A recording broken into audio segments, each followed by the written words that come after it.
Bismillahirrahmanirrahim. Alhamdulillahirabbil alamin wa bihi nasta'in ala umurid dunya waddin. Wassalatu wassalamu ala asyrafil anbiya wal mursalin sayyidina Muhammadin wa ala alihi wa sahbihi ajma'in. Qala al-musannif al-imam Abu Hamid al-Ghazali rahimahullah wa nafa'ana bi ulumi. Qala al-Junaid rahimahullah, ahlul unsi yaqulun fi kalamihim wa munajatihim fi khalawatihim asya'a hiya kufrun 'indal 'ammah. Wa qala marratan law sami'aha al-umum lakaffaruhum wa hum yajiduna al-mazida bi ahwalihim bidzalik. Wa kadzalika yuhtamalu minhum wa yaliku bihim. Wa ilaihi asyara al-qail qaumun tukharijuhum zahwun bi sayyidihim wal abdu yazhu ala miqdari maulah tahu bi ru'yatihi amma siwahu lahu ya husna ru'yatihim bi 'izzin ma tahu wa la tastab'idanna ridahu anil abdi bima yagdabu bihi ala ghairihi mahma ikhtalafa maqamahuma. Fafil Quran tambihatun ala hadhil ma'ani law fatamta wa fahimta. Fajami'u qisasil Quran tambihatun li ulil basairi wal absar hatta yanzuru ilaiha bi ainil i'tibar. Fa inna ma hiya illa zawil i'tibar minal asmar ila akhirih. Makna kalam Imam Al-Ghazali rahimahullah wa nafa'ana bi ulumi fid dharain amin. Imam Al-Junaid Al-Baghdadi rahimahullah berkata, orang-orang yang berjinak hati mereka, orang-orang yang berjinak hati dengan Tuhan, orang-orang yang begitu manja dan mesra dengan Allah, mereka itu berkata dalam pembicaraan mereka dan munajat mereka di dalam khalwatnya akan hal-hal yang dapat mengkufurkan bagi orang-orang awam. Munajat yang digunakan oleh orang yang sudah begitu dekat dengan Allah itu dipakai oleh orang awam bisa mengakibatkan kekafiran bagi mereka itu.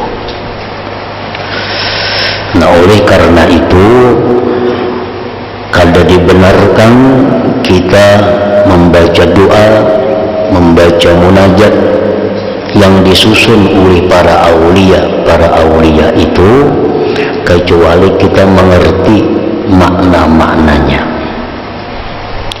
Lain halnya dengan doa yang diajarkan oleh Nabi, nah itu untuk umum. Doa yang diajarkan oleh Rasulullah Sallallahu Alaihi Wasallam, baik kita mengerti atau kada mengerti maknanya, itu sudah sah. Karena doa Nabi berlaku untuk semua golongan, kada bertah salah, kada bertah luput. Nah, demikian pula doa-doa yang ada dalam Al-Quran, walaupun kita kada paham maknanya, kita baca itu sudah berpahala. Kita kada mengerti artinya Rabbana taqabbal minna innaka antas sami'ul alim wa tub alaina innaka antat tawwabur rahim misalnya. Walaupun kita kada mengerti, baca sudah jadi doa itu. Karena itu Al-Quran untuk umum. Nah, tetapi kalau doa-doa yang dipraktikkan oleh para aulia, doa yang dipakai oleh Imam Junaid Baghdadi, doa yang dipakai oleh Syekh Abdul Qadir Al-Jilani, doa yang dipakai oleh Al-Fatihul Muqaddam, nah itu kita kada bisa mentah-mentah menerima. Kita mesti tahu dahulu beliau membaca doa itu dalam keadaan apa. Nah, barangkali kalimat-kalimat itu kada pantas untuk kita, karena beliau itu mengucapkan doa itu dalam keadaan hati yang sangat dekat, yang sangat mesra dengan Allah. Nah, kita kalau memakai kalimat itu bisa membahayakan kita, bisa membuat kita kafir jadinya. Doa dari Syekh Abdul Qadir Jilani belum tentu baik untuk kita. Doa dari Junaid Baghdadi bagus doanya untuk sidin, sesuai dengan makam dan kedudukan sidin di sisi Allah. Nah, kalau kita lihat dulu artinya cocokkah lawan kita nih, artinya pantaskah lawan kita amalkan doa ini. Namun kada cocok, jangan diamalkan kalau memang itu doa beliau susun waktu beliau bersangatan dekat, bersangatan jinak dengan Allah Subhanahu wa ta'ala. Pada suatu kali Al-Junaid Al-Baghdadi ini berkata, jikalau pembicaraan orang yang berjinak hati itu didengar oleh orang awam, niscaya mereka itu mengkafirkannya. Nah, doa-doa orang itu, doa-doa orang yang sudah jinak dengan Allah, kalau didengar oleh orang awam itu bisa dianggapnya kafir doa itu. Nabi kita pernah berdoa dengan Allah dalam satu kejadian, yang mana kejadian itu sangat kritis dalam peperangan Badar. Nah, perang Badar itu merupakan perang besar pertama kaum muslimin dengan orang kafir Quraisy. Orang Islam berjumlah 313 orang dengan peralatan yang sangat sedikit, sedangkan orang kafir lebih 1000 peralatan yang lengkap. Nah, berhadapan dua pasukan ini. Nah, di situ Nabi kita lawan Tuhan dalam keadaan yang sangat jinak, sehingga beliau menyampaikan doa kepada Allah, ya Allah, dalam bahasa kitanya, jika kami hari ini kalah dalam perang Badar ini, Engkau tidak akan disembah orang lagi selama-lamanya. Itu doa yang sebenarnya untuk kita, untuk siapapun kada boleh digunakan doa itu. Tunggu mengancam Allah Ta'ala, ya Allah, nah, ini kami hari ini bertemu dengan orang-orang Quraisy dengan pasukan yang lengkap. Bila hari ini kami kalah, Engkau akan disembah lagi selama-lamanya. Nah, kayak Tuhan takutannya itu kan disembah kemudiannya. Nah, cuma Nabi kita melantunkan doa itu dalam keadaan sangat jinak, sangat dekat dengan Allah Subhanahu wa ta'ala.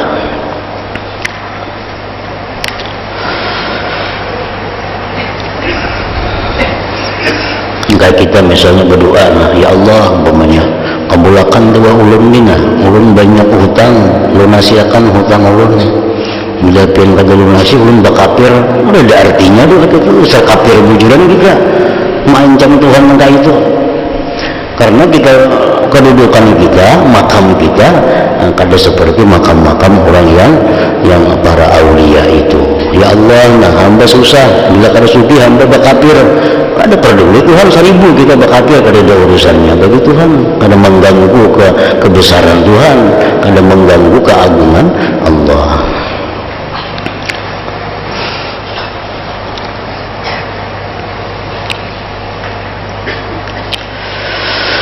Sedangkan mereka orang-orang yang jinak hati dengan Allah tadi, mereka memperoleh tambahan pada ahwal mereka dengan yang demikian. Nah, padahal mereka dengan kata-kata yang tadi justru bertambah dekat dengan Allah. Dan yang demikian itu mungkin untuk mereka dan layak bagi mereka. Dan untuk yang demikian seorang penyair telah mengatakan, qaumun tukhalijuhum zahwun bi sayyidihim wal 'abdu yazhu 'ala miqdari maulah, ru'yatihi amma siwahu lahu ya husna ru'yatihim fi izzim matahu. Artinya suatu kaum, suatu kelompok dibimbangkan pikirannya oleh kesombongan. Maksudnya kesombongan itu oleh perasaan besar dengan sebab tuannya. Seorang hamba itu sombong, artinya seorang hamba itu merasa besar, merasa mulia, merasa hebat menurut kadar tuannya. Orang menjadi pelayan camat, dia merasa lebih besar daripada pelayan pembakal. Kenapa? Karena tuannya itu lebih tinggi dari pembakal camat. Orang yang tuannya, orang yang bosnya itu bupati, ini pelayan bupati, ini lebih merasa hebat daripada pelayan camat itu. Orang yang menjadi pelayan gubernur, presiden, dia merasa lebih besar daripada pelayan bupati. Nah, jadi kebesaran seseorang itu tergantung siapa tuannya.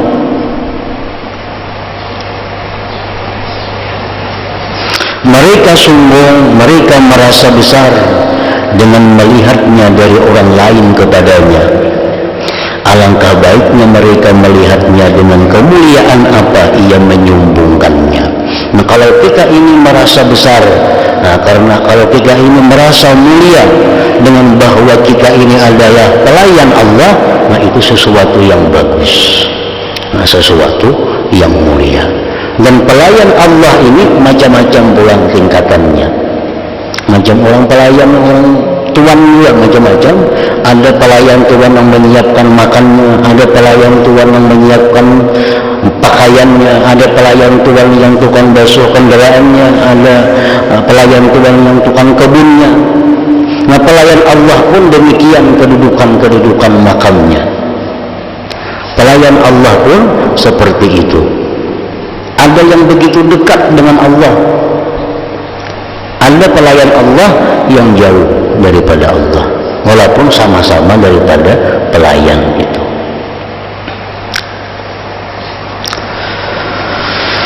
Dan tidaklah kamu menganggap jauh, artinya sangat mungkin terjadi bahwa ridanya Allah, ridanya dia Allah kepada seseorang hamba dengan apa yang marah dia kepada yang lain, manakala berbeda makam keduanya.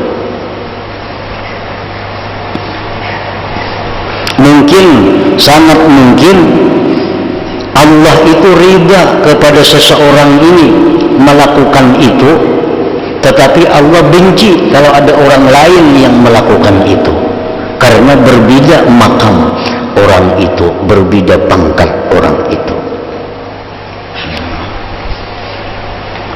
Kalau pelayan ini misalnya, ini sama pada pelayan. Kalau pelayan ini masuk kamar kita kada berpadahan, kada apa-apa, karena sudah begitu dekat lawan kita. Tapi kalau ada pelayan lain yang masuk kamar kada berpadah lawan kita, kita bisa marah, karena ini makamnya lain orangnya. Kalau ini masuk kamar kita biasa, karena kita sudah dekat lawannya. Padahal ini anak buah kita juga, pembantu kita juga. Masuk kamar, kalau keluar kamarnya kada berpadahan, kita riba, kita senang. Tapi kalau si pulan pelayan yang saya kumpul itu masuk kamar, kita sarik, kita marah. Karena apa? Karena kedudukan puan itu berbeda dengan kedudukan yang satu tadi. Nah, demikian pula Allah Subhanahu wa ta'ala, hamba melakukan perbuatan ini Allah akan mempermasalahkan. Tapi kalau ada hamba yang lain melakukan seperti itu, Allah marah besar. Nah, itu mungkin terjadi karena berbeda makam dan kedudukan orang itu di sisi Allah Subhanahu wa ta'ala. Walaupun sama-sama pada hamba Allah, sama-sama seorang muslim, sama-sama mukmin, sama-sama umat Nabi Muhammad sallallahu alaihi wasallam.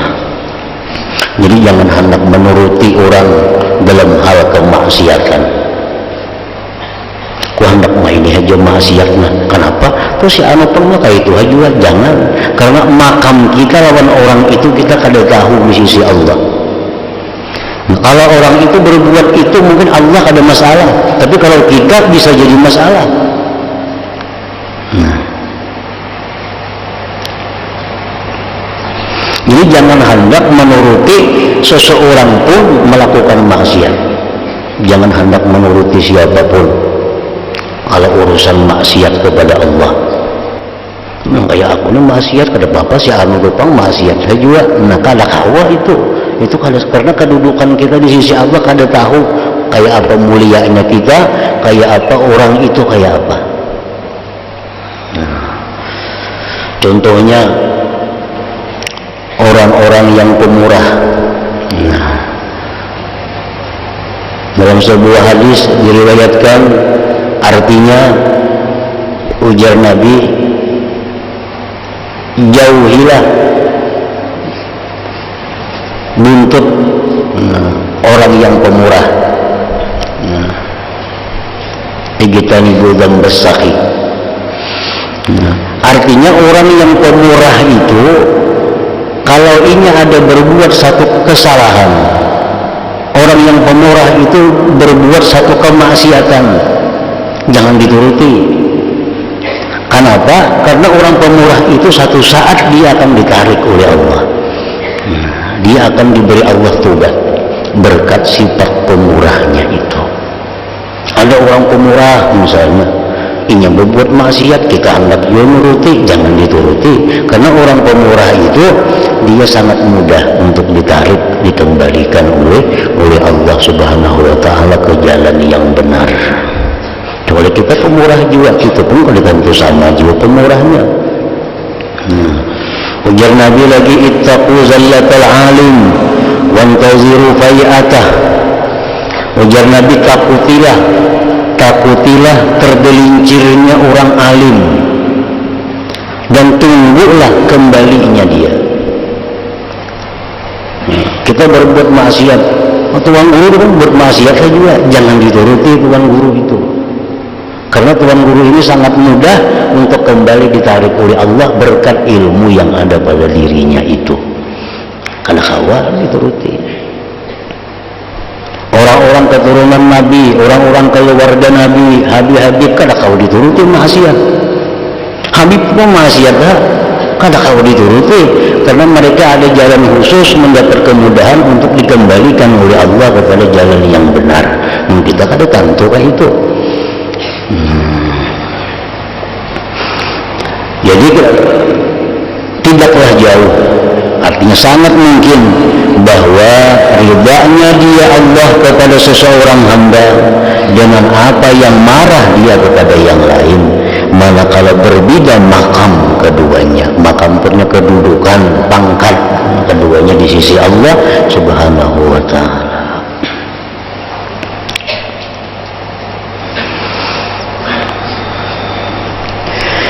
Maka semua kisah dalam Al-Quran itu sebagai peringatan-peringatan bagi orang-orang mempunyai mata hati dan mata kepala, sehingga mereka melihat pada Al-Quran dengan penuh i'tibar.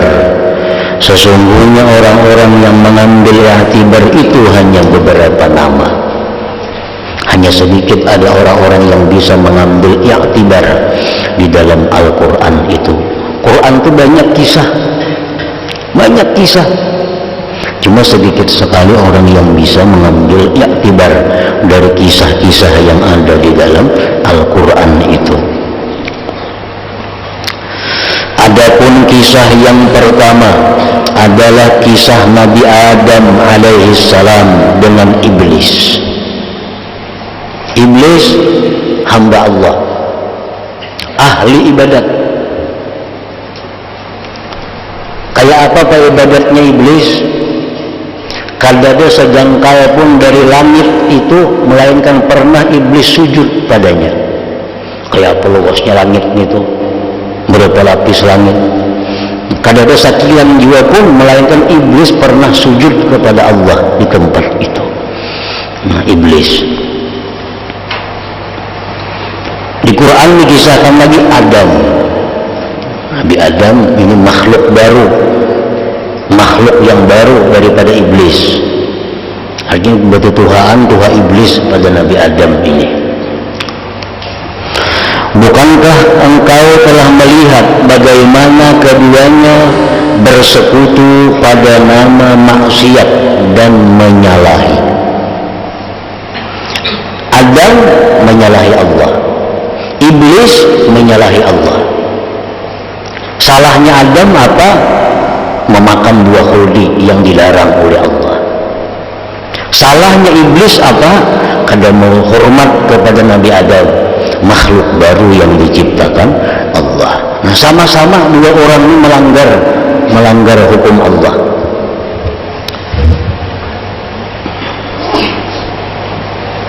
Kemudian keduanya berlainan pada pilihan dan perlindungan. Tapi akhir ceritanya, dua orang yang sama-sama melanggar hukum Allah ini kada sama akhirnya. Adam melawan iblis ini. Adapun iblis maka ia telah putus asa dari rahmatnya dan katakan bahwa iblis termasuk dari yang dijauhkan dari Tuhan. Adapun Nabi Adam alaihissalam maka dikatakan padanya wa asa Adam rabbahu fagawa thumma jtabahu rabbuhu fataba alaihi wa hada. Artinya, dan durhakalah Adam kepada Tuhannya karena melanggar memakan buah khuldi itu, dan sesatlah ia Adam itu. Kemudian Tuhannya memilihnya, maka dia terima tobatnya dan memberinya petunjuk. Nah, iblis maksiat, Adam maksiat, tapi di sisi Allah penilaiannya berbeda. Adam didekatkan oleh Allah, sedangkan iblis diusir oleh Allah. Kenapa berbeda kali itu? Sama-sama maksiat. Karena keduanya itu mempunyai makam tingkatan yang berbeda di sisi Allah Subhanahu wa Ta'ala. Si Fulan umpamanya, si Fulan ini minum arak secangkir, si Fulan ini minum arak secangkir sama. Tapi si Fulan yang pertama ini minum arak secangkir, gara-gara arak itu bisa jadi waliullah. Kayak apa caranya? Sebab ingin minum arak lalunya tobat. Nah, tobat lalunya menyesal dosanya, memperbaiki dirinya, mendekatkan lawan Tuhan karena Tuhan sayang lawan inya. Nah, ada yang saya ini minum arak sama secangkir juga, tapi karena inya kada tobat kepada Allah, karena menganggap remeh itu, akhirnya diusir, dijauhkan dari Allah. Jadi kada kawa kita bertuturutan maksiat itu, kada kawa. Bisa kita yang dipilih Tuhan jadi orang baik, dan bisa kita yang dijauhkan darinya, kada kawa. Contohnya Nabi Adam, iblis, sama-sama pada maksiat lawan Tuhan. Tapi akhirnya apa? Adam menjadi orang mulia, iblis jadi orang yang terkutuk. Sama dengan kayak tadi dalam munajat lawan dialog kita lawan Allah itu, jangan menyamai orang-orang yang berbeda kedekatannya lawan Allah.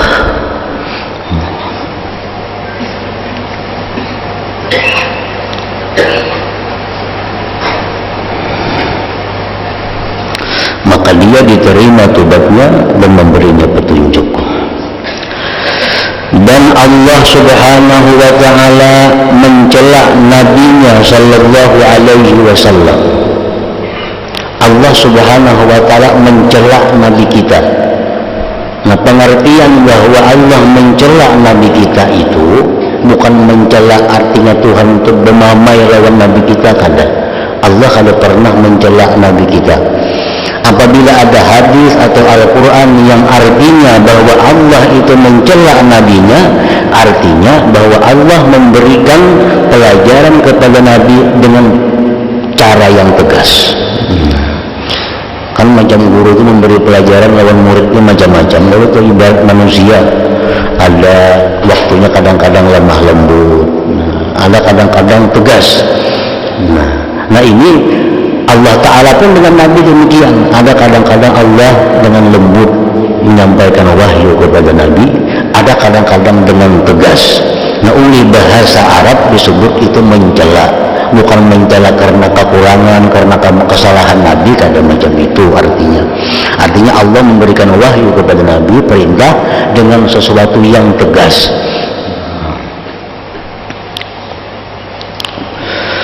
Ketika Rasulullah Shallallahu Alaihi Wasallam memalingkan muka pada seorang hamba dan menghadapkan muka pada hamba yang lain. Ini Nabi ini ada dua tamu yang dihadapi sini. Ada dua tamu. Nah, Nabi kita waktu itu hanya menghadapkan wajah kepada satu tamu ini. Nah, tamu yang satu ini kada dihiraukan oleh Nabi. Kada dihiraukan oleh Nabi.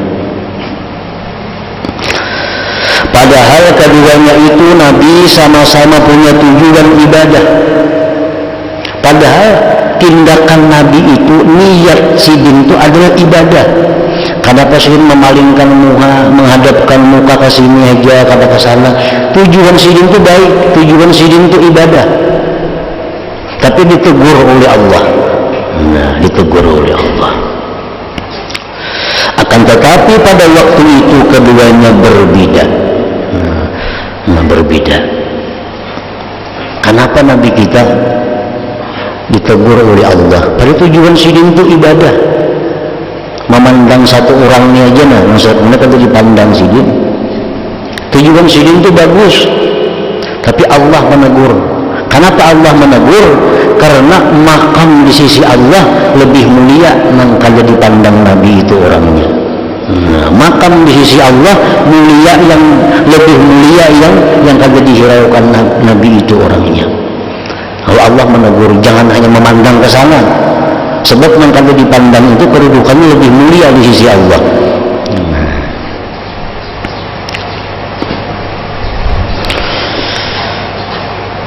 Akan tetapi pada waktu itu keduanya berbeda. Allah Ta'ala berfirman, wa amma man ja'aka yas'a wa huwa yakhsha fa anta anhu talaha.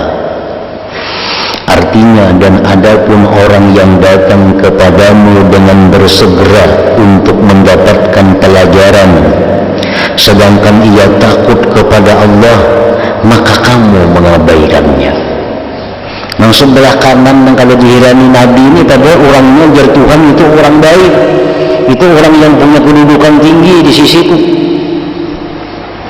Allah Ta'ala berfirman pada ayat yang lain, amma man istaghna fa anta lahu tasadda. Artinya adapun orang yang merasa dirinya sudah cukup, pembesar Quraisy, maka kamu melayaninya. Ini tokoh-tokoh Quraisy yang belum masuk Islam, kenapa engkau melayani mereka itu?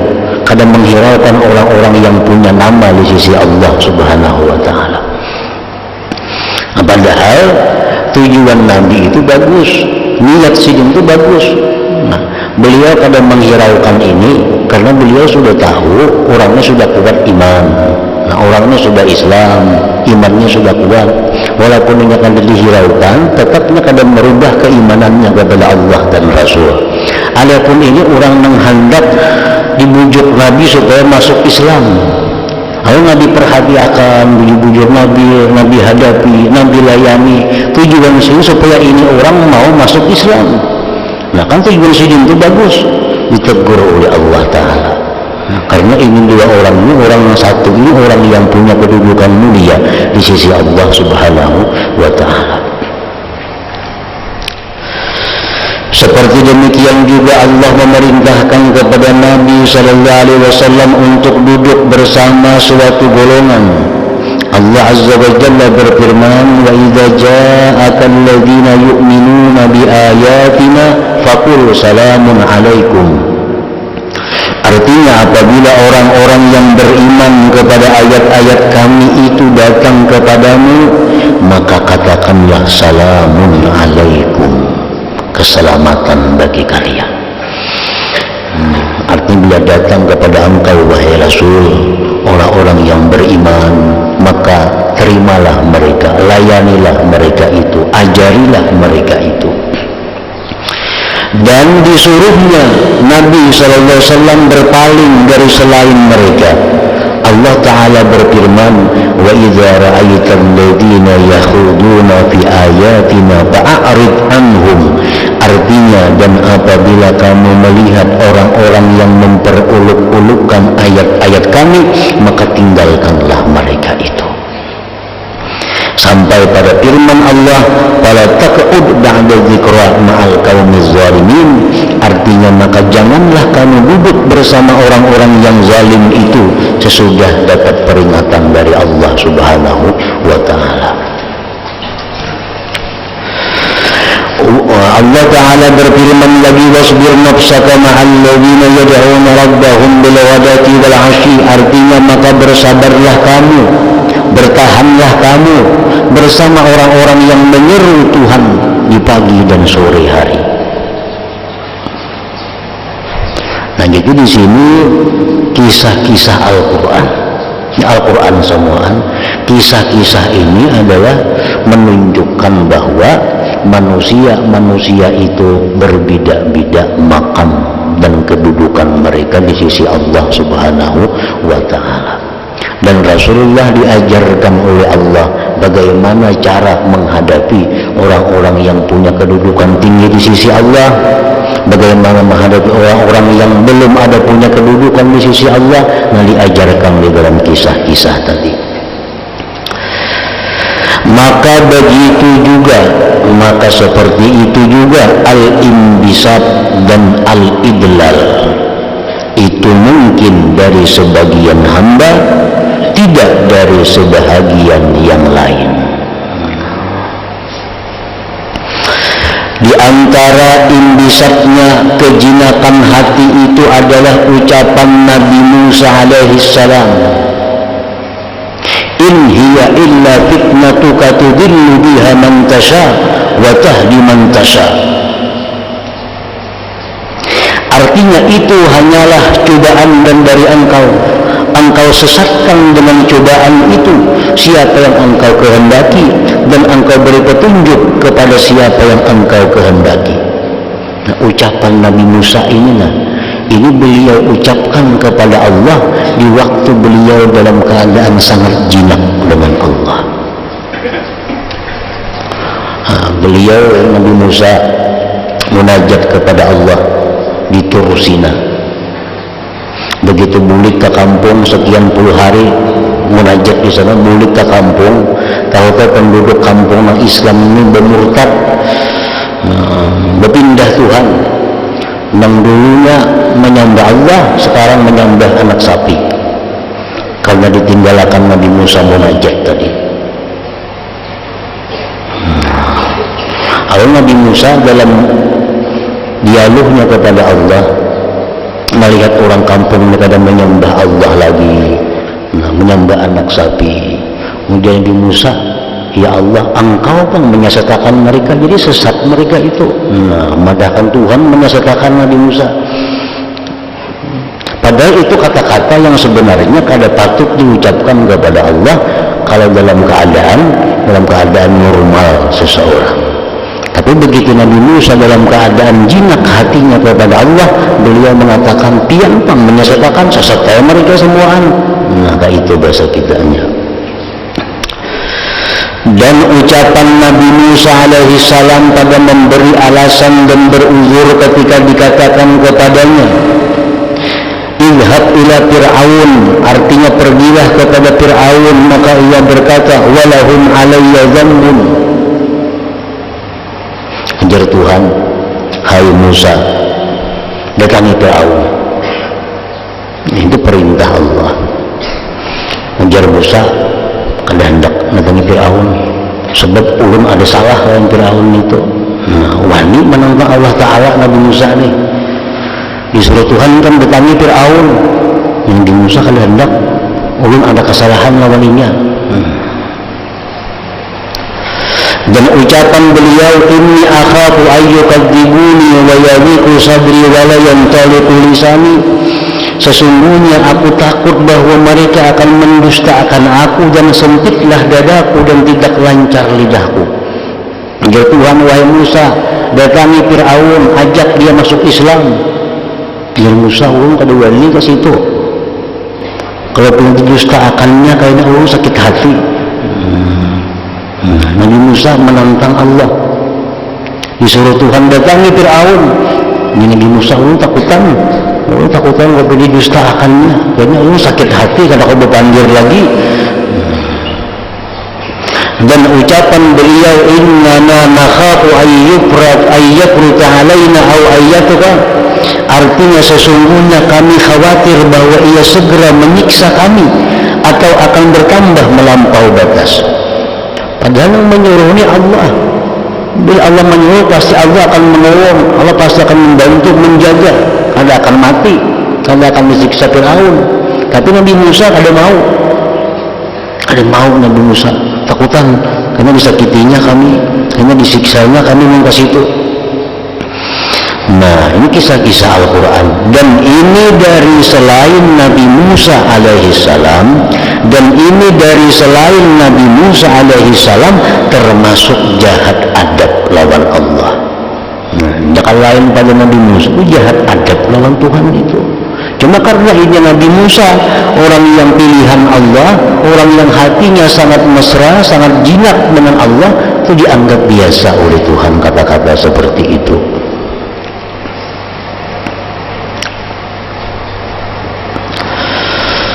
Dan ini dari selain Nabi Musa alaihissalam, termasuk jahat adab, karena sesungguhnya orang yang ditempatkan pada maqamul uns itu berlemah lembut dan dimaafkan. Nah, orang yang berada dalam maqamul unsi, dalam makam jinak dengan Allah, itu tingkah lakunya kan kayak apa aja dimaafkan Tuhan aja. Di saat dalam keadaan seperti itu. Dan tidak dimaafkan bagi Nabi Yunus alaihissalam apa yang kurang di bawah dari ini. Nabi Yunus, Nabi juga, berbuat sesuatu kada seberat Nabi Musa, tapi kada dimaafkan oleh Allah. Nabi Yunus berdakwah di suatu kampung, ada penduduk kampung yang kada maasi. Marah Nabi Yunus, kada menunggu perintah Allah lagi, lari. Padahal kada boleh, mesti menunggu perintah Allah. Lari Nabi Yunus dari kampung itu. Nah, kesalahan Nabi Yunus ini sebenarnya berat Nabi Musa.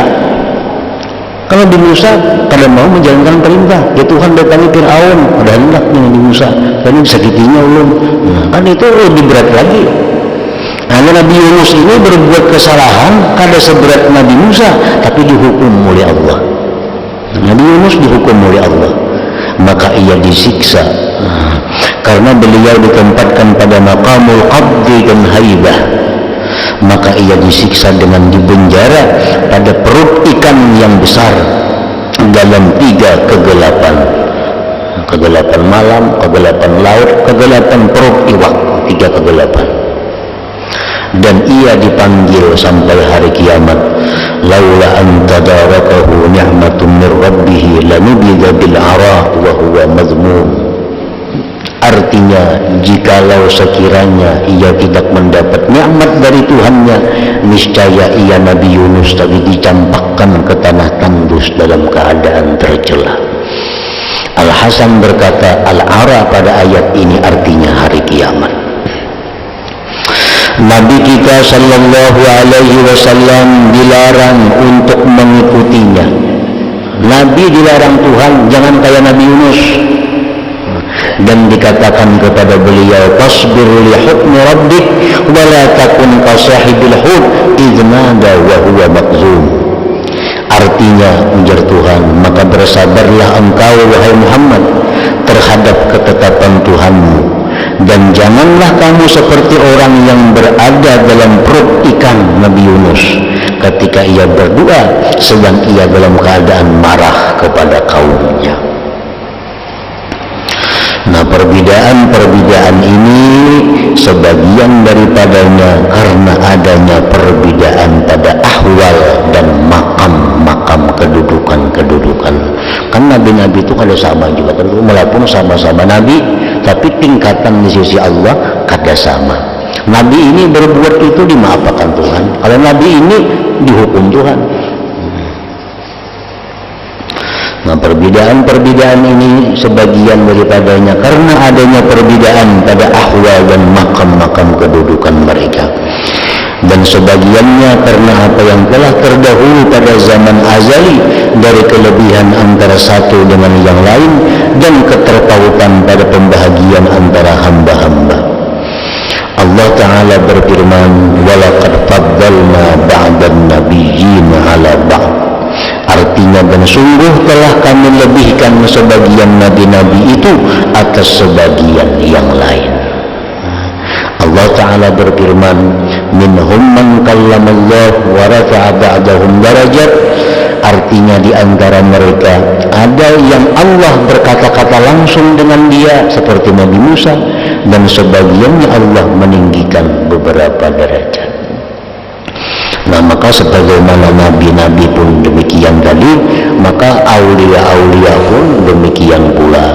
Orang-orang biasa pun di sisi Allah berbeda-beda, walaupun sama badang sanak, walaupun sama bakawan, tapi kedudukan di sisi Allah kada sama antara satu dengan yang lain.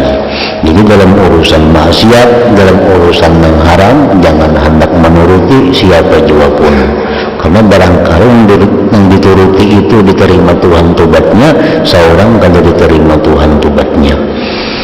Nah, hingga situ. Al-Fatihah. Iyyaka na'budu wa iyyaka nasta'in, ihdinas siratal mustaqim, siratal ladzina فَإِنْ يُخْرَجُوا مِنْهُمْ شَفَاعَةً صَلُّوا عَلَيْهِ وَسَلِّمُوا تَسْلِيمًا.